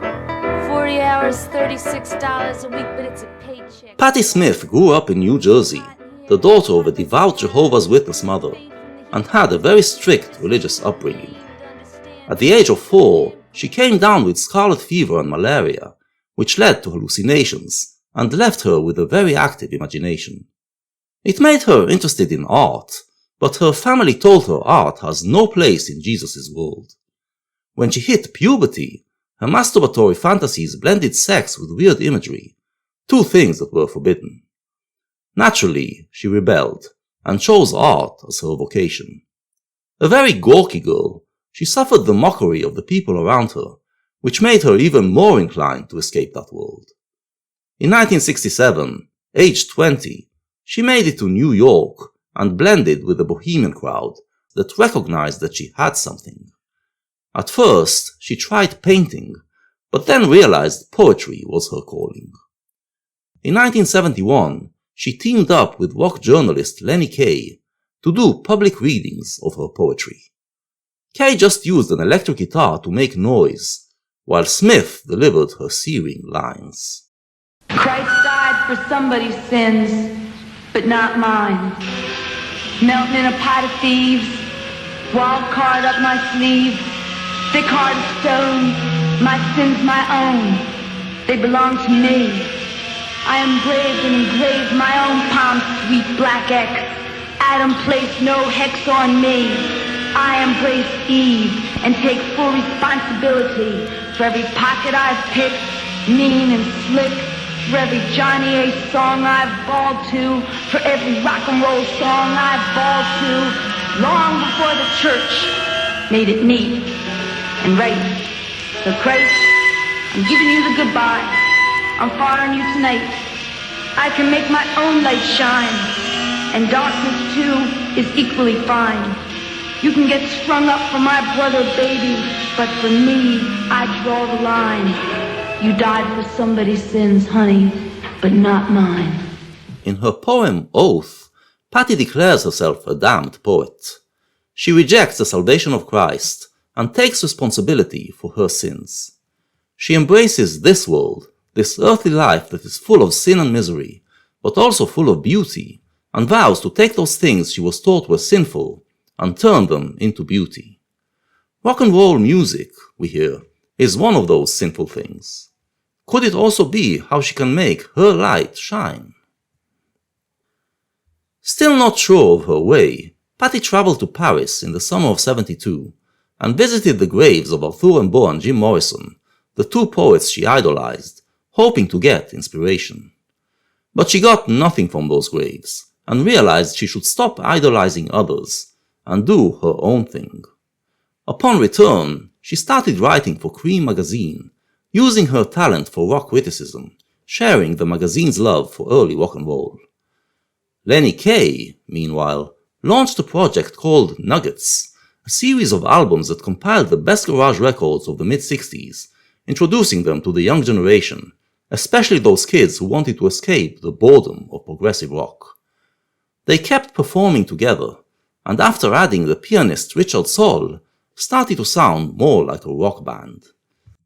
Deciding to circumvent the usual process of getting signed by a record label, they financed their first single independently, unknowingly showing the way to many punk bands to come. The single came out in late 1974 and contains Piss Factory, Patti's recollections of the time she worked in a New Jersey factory. As we can hear, it is somewhere between poetry and music. You gotta relate, right? You gotta find the rhythm within. Floor boss slides up to me and he says, "Hey, sister, you're just moving too fast. You're screwing up the quota. You're doing your piecework too fast. Now you get off your Mustang, Sally. You ain't going nowhere. You ain't going nowhere." I lay back, I get my nerve up, I take a swig of Romalar and I walk up to hot shit Dot Hook and I say, hey sister, it don't matter whether I do labor fast or slow, there's always more labor after. She's real Catholic, see, she fingers her cross and she says, there's one reason, you do it my way or I push your face in. We need you in the John if you don't get off your Mustang, Sally. If you don't shape it up, baby. Shake it up, baby. Twist and shout. Oh, what I could will a radio hear. James Brown singing I lost someone. Oh, the jesters and the paragons and Georgia Woods, the guy with the goods and guided missiles. But no, I got nothing, no diversion, no window. Nothing here but a porthole in the plaster, We get a sense of the total desperation of the daily routine of factory life for someone whose spirit is moved by beauty. Rock and roll was her only escape, and the record ends with her resolving to go to New York City and make a name for herself, leaving the Piss Factory behind for good. This was actually the B-side of the single. The A-side is even more representative. In their performances of the time, they found a way to combine their interests, as Patti would improvise some free verse, which occasionally veered into a garage standard. On the A-side, Patti begins with a poem about Patty Hearst, the millionaire's daughter who was recently kidnapped by a left-wing terrorist group for ransom, and ended up joining the group. Anything. And Patty Hearst, you standing there in front of the Symbionese Liberation Army flag with your legs spread. I was wondering, were you getting it every night from a black revolutionary man and his women, or were you really dead? And now that you are on the run, what goes on in your mind? Your sister, they sit by the window. You know your mama does is sit and cry. And your daddy, well, you know what your daddy said, Patty. You know what your daddy said, Patty? He said, oh, 60 days ago, she was such a lovely child. Now here she is, with a gun in her hand.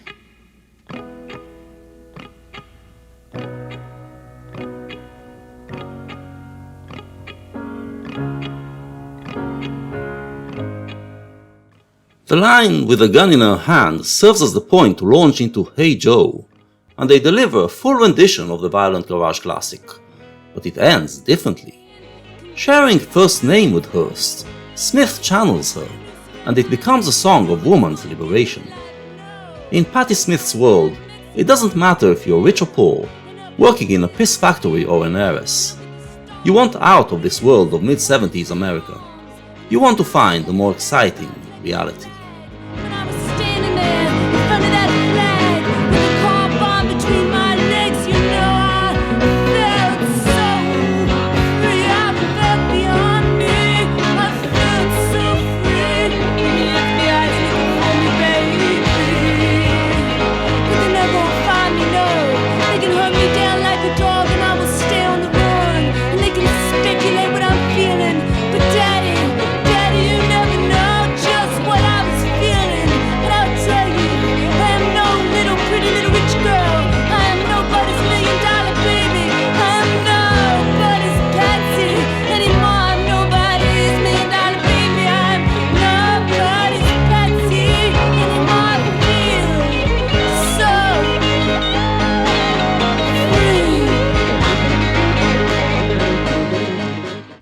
After seeing television in performance, Patti realized the best outlet for her poetry would be a rock and roll band.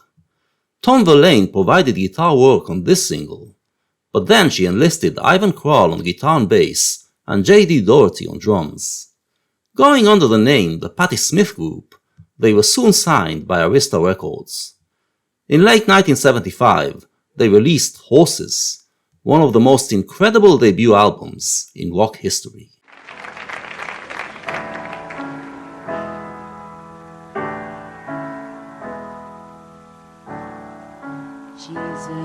Jesus died for somebody's sins, but not mine.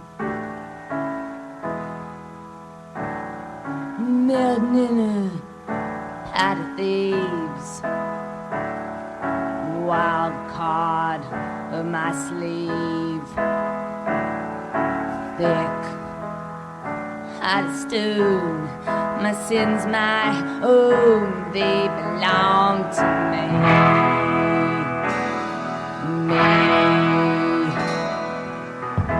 People say beware, but I don't care. The words are just rules and regulations to me.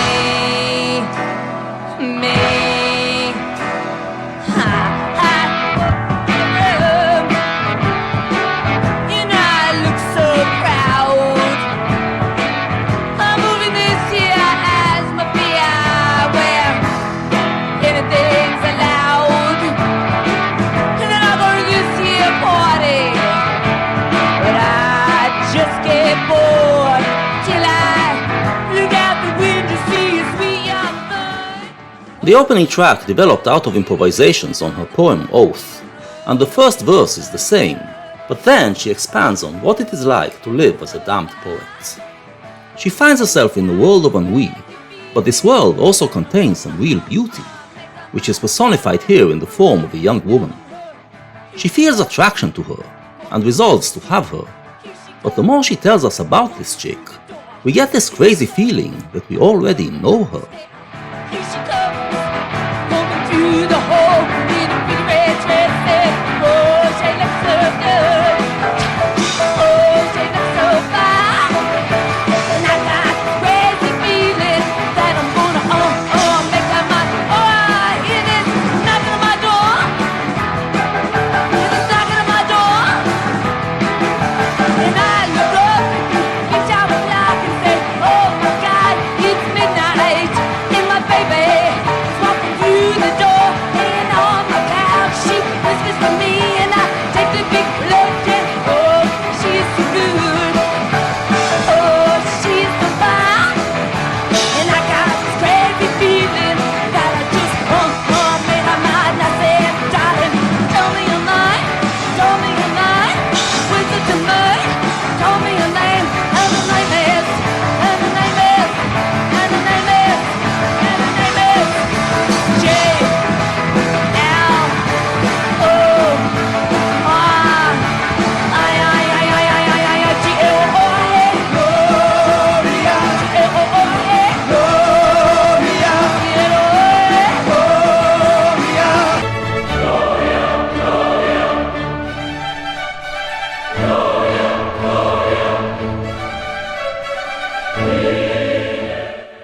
It is Gloria again, that garage nugget. But Patti titled the composition Gloria in Excelsis Deo, the name of a Christian hymn, which sings the glory of God. This positions the ecstasy of conquering beauty and the ecstasy of rock and roll as replacements for the ecstasy of immersing yourself in the divine. But it ends with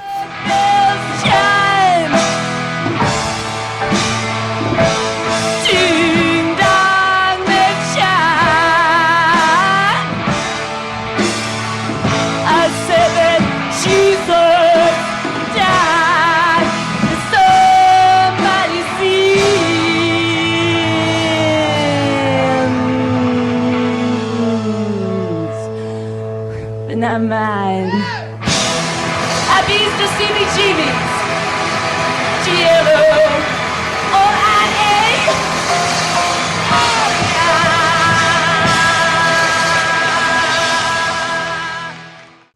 The story of the original Gloria takes place at midnight. It does here, too, but Patti adds the big tower clock striking at midnight, which gives it an eerie Gothic vibe. Baudelaire reminded us that every earthly pleasure is eventually exhausted, and ends up only damning us more. Rock and roll, even before Patti Smith, was regarded as a substitute for religion. But what will happen, Patti seems to ask us, once rock and roll is exhausted? Where there was sand there were tiles, the sun, and no the sand. The track Birdland is inspired by The Book of Dreams by Peter Reich, in which it tells a childhood story of his father's funeral, when he imagined that he saw his father coming down in a spaceship to take him away, but then realized that the spaceship was just a flock of ravens. Smith, who knew all about childhood hallucinations, assumes the character of the boy and sings about how she feels that she herself is an alien, something that she often felt. She likens the boy to a visionary shaman, and he envisions that his father has come back as an alien and begs him to take him on his spaceship. He sometimes hallucinates that he is being pulled up into the ship, but always finds himself back in the field, with only birds around him. And it ends with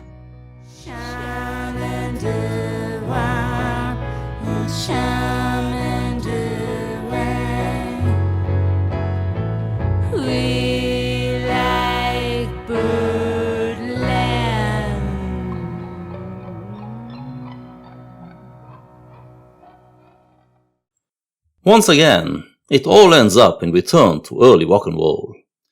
The themes of shamanism and birds spark an association to the lyrics of Chubby Checker's Birdland, and this is where her mind goes. Again, it all must end up in the creation of beauty, and beauty, at that time, meant rock and roll.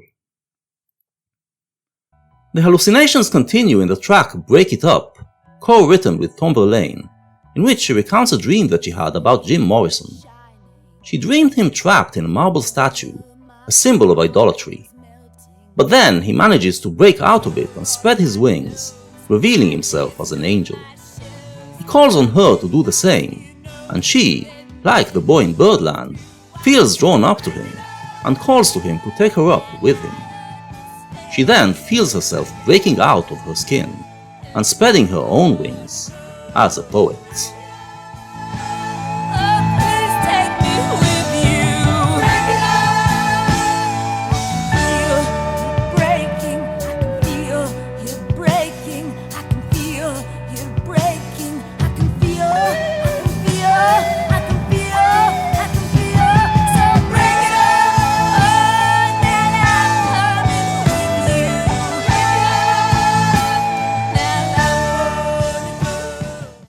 The album title is taken out of Land, an epic 10-minute piece. The boy looked at Johnny. Johnny wanted to run. Johnny wanted to move, but the movie kept moving as planned. The boy gripped Johnny. He pressed him against a locker. He drove it in, he drove it home, he drove it deep in Johnny. The boy disappeared. Johnny fell on his knees, started pushing his head against the locker. Started pushing his head against the locker. Started living steadily. When suddenly, Johnny gets a feeling he's been surrounded by horses, horses, horses, horses, coming in all directions, white, shining, silver, studs with the nose, red flames. He saw horses, horses, horses, horses, horses, horses, horses, horses, leading on a pony, like a pony Moroni. Do you know how to twist? In typical Patti Smith fashion, we move from sexual assault into a weird hallucination about horses stampeding you. And the horses take us through free association to Do You Know How to Pony, and we switch into Land of a Thousand Dances. From there, the story continues, as the dances blend with sexual fantasies that keep Johnny lying down, until an angel comes and tells him to fight back. Johnny's just laying there in his fern coffin. Angel comes up to him and says, "Can't you show me nothing but surrender?" Johnny gets up, he's off his leather jacket, taped to his chest. There's the end. He got penknives and jackknives and switchblades for fur. Switchblades for fur. They cry, they scream, say, "Let's do pain." Pushing through my vein, and I'm filling earth with snow. Go Rambo,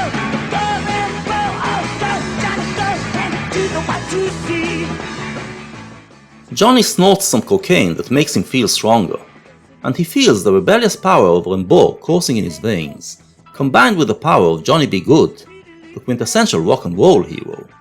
And it all leads back, through the Watusi this time, to the land of the thousand dances. There are more rock and roll references in the song, as we follow Johnny into a sea of possibilities that is opening before him, pulling him up to a higher level of existence. Much like Richard Hell, then, Smith saw herself as belonging to a blank generation, which no longer knows where it comes from, and must construct its identity through rock and roll. When her heroes succeed in doing so, it results in a transcendental experience. Again, though, it feels tragic. Since the beginning of the rock and roll period, youth culture has been moving from one musical transcendental experience to the next, living a fun and intense existence.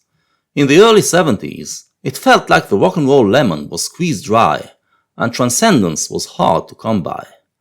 Just like the damned poets appeared at a time when the dreams of the romantic period were dying, and the modern age started to lose its inner logic, so did the punks come at a time when rock and roll's power was dissipating, and the pop age didn't seem so fun anymore. Our story will take place within this terrain. The success of Horses opened the door for other CBGB bands to be signed.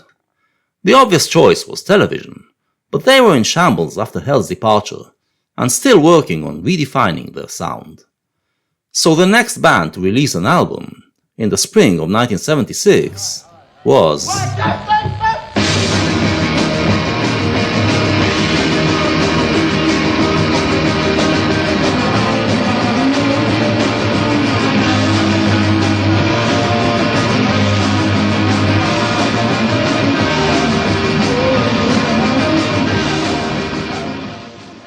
the Ramones all hailed from Queens, where they attended the same high school. They initially played in different bands, but came together around their shared love for garage rock. But while Television and the Patti Smith group moved out of the garage into something more elaborate, they went in the other direction, and distilled garage into a style of playing rock and roll at double speed, with no guitar solos, resulting in songs that lasted less than 2 minutes. Their debut album is one of the most influential albums in rock history. Let's go! Let's go! Let's go! Let's go! The falling in a straight line. You're going through a tight one. You keep the list of their mind. Let's street fuck. The violin in the back seats. The generates the heat. The things in the back seat. Let's street fuck. Let's go, shoot them in the back now. What they want, I don't know. They're all ripped up and ready to go. Blitzkrieg Bop, the opening track, is the manifesto. The name conveys the speed of the music, but also the mindlessness of a fascistic state of mind. Then again, Bop connects us to jazz, to the beatniks, reminding us how we got here. The beatniks taught us that we should beat our senses, beat our consciousness, to destroy what has been instilled in it by society, because this will liberate our inner spiritual forces. This blended with the rebellious eruption of rock and roll, as many rock and roll kids sought to take this rebellion in a positive direction, build something new. But now, after 2 decades of rock and roll, after 2 decades of the beatniks and hippies abusing themselves in all sorts of ways, it seemed that this may have led to many great momentary experiences, but not to any way of life that brings sustained happiness. The Ramones came to the logical conclusion: if those momentary experiences are all there is, then we shall use rock and roll and the self-destructive beatnik techniques for the sake of achieving those moments, and nothing beyond. Television and Patti Smith said that we live in a blank generation, free to choose our way. The Ramones understood it differently. We live in a generation that chooses to be blank.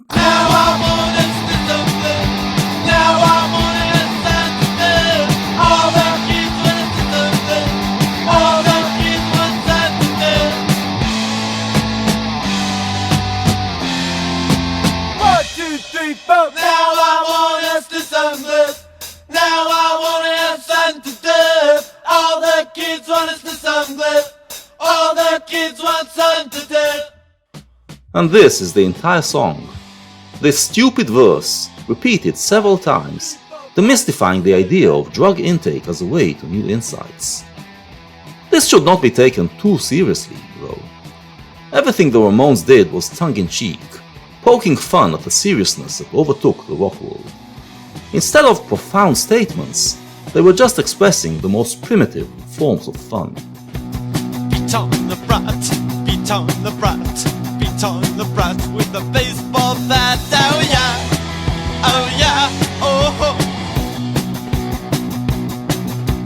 Beat on the brat, beat on the brat, beat on the brat with a baseball bat. Oh yeah.